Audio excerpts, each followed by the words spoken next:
जय श्री कृष्णा। आप सब लोग कैसे हैं? कमेंट करके ज़रूर बताएं।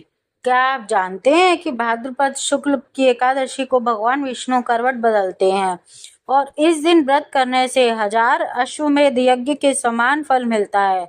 यह परिवर्तनीय एकादशी, जिसमें जल झूलनी एकादशी या पद्मा एकादशी भी कहते हैं, आज हम आपको सुनाएंगे वह अद्भुत कथा जब वामन अवतार के दैत्य राज बलि को पाताल लोक का राजा बनाया और दिया अमरत्व का वरदान।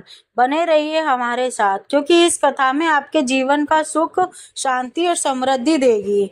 तो आपको ये वीडियो अच्छी लगे, लाइक करें, शेयर करें, सब्सक्राइब करें। कमेंट में जय श्री राम लिखना ना भूलें। एकादशी, साल में अनेक एकादशियां आती हैं, लेकिन भाद्र शुक्ल की पक्ष की एकादशी को परिवर्तनीय एकादशी कहा जाता है, जिसे जल झूलनी एकादशी, पद्मा एकादशी भी कहते हैं। इस दिन भगवान विष्णु क्षीर सागर से शयन करते हुए करवट बदल लेते हैं। यही कारण है कि पर्वतीय एकादशी का नाम मिला है। प्राचीन काल में महिष्मती नगरी में महाबली राजा बलि शासन करते थे। बलि दानवीर और परम भक्त था।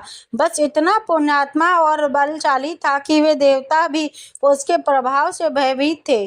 दैत्य बलि ने असुर गुरु शुक्राचार्य मार्गदर्शन में 100 अश्वमेध यज्ञ किए। इन यज्ञों में उसकी शक्ति और बढ़ी और वह इंद्रलोक पर भी अधिकार करने लगा। देवता भयभीत होकर विष्णु भगवान की शरण में गए। तब भगवान विष्णु ने आश्वासन दिया कि और वामन अवतार धारण किया। वामन रूप में विष्णु छोटे से ब्राह्मण बालक के रूप में बलि के यज्ञ पहुंचे। उन्होंने दान रूप 3 पग भूमि मांगी। बलि ने वचन दिया, लेकिन तभी शुक्राचार्य ने उन्हें सावधान किया, राजन, यह कोई साधारण बालक नहीं है, स्वयं विष्णु है। यदि तुमने 3 पग भूमि मांगी तो ये समझो कि सब कुछ दे दिया, तुम्हारा सब कुछ छिन जाएगा। परंतु बलि अपने वचन पर पीछे न हटे। उसने कहा, यदि भगवान स्वयं दान लेने आए हैं तो मेरे लिए यह सौभाग्य की बात है।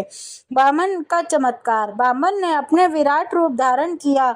एक पग में उन्होंने पृथ्वी नाप ली, दूसरे पग में स्वर्ग और आकाश भर लिया, तीसरे पग में के लिए शेष स्थान बचा था। तब बलि ने कहा, शीश भगवान के सामने रख दिया और कहा, प्रभु, तीसरे पग में मेरा सिर रख लीजिए। भगवान प्रसन्न हुए। उन्होंने बोला कि पाताल लोक का राजा बनाया, साथ ही उन्हें आशीर्वाद दिया वहां का चिरंजीवी होने का। मेरी कृपा से हमेशा बनी रहेगी। जब भगवान वामन ने बलि के यह वरदान दिया, उसी दिन भगवान शयन अवस्था से करवट लेते हैं। यह घटना परिवर्तनीय एकादशी से जुड़ी है। शास्त्रों के अनुसार इस दिन व्रत करने से सभी पाप नष्ट हो जाते हैं और पुण्य ऐसे प्राप्त होते हैं कि मानो हजारों अश्वमेध यज्ञ से स्वराज सुराय यज्ञ करने के लिए इस दिन व्रत करने वाले व्यक्ति बैकुंठ धाम जाता है। यह व्रत विशेष महत्व है। इस चातुर्मास व्रत का पालन करने वाले साधक को इस दिन कई नियमों का परिवर्तन कर सकते हैं, इसीलिए परिवर्तनीय एकादशी कहा जाता है। विधि: प्रातः स्नान करके संकल्प लें, भगवान विष्णु को पीले वस्त्र, तुलसी दीप, धूप पूजन करें। श्रवण मास भगवान राम वामन विशेष रूप मान करें। रात भर जागरण करें, भजन कीर्तन करें। अगले दिन द्वादशी को ब्राह्मण व गरीबों को भोजन कराकर दान दें। व्रत पारण करें। इस व्रत से न केवल पाप क्षय होता है, बल्कि परिवार में सुख समृद्धि, संतान और मोक्ष प्राप्ति होती है। जय श्री कृष्णा।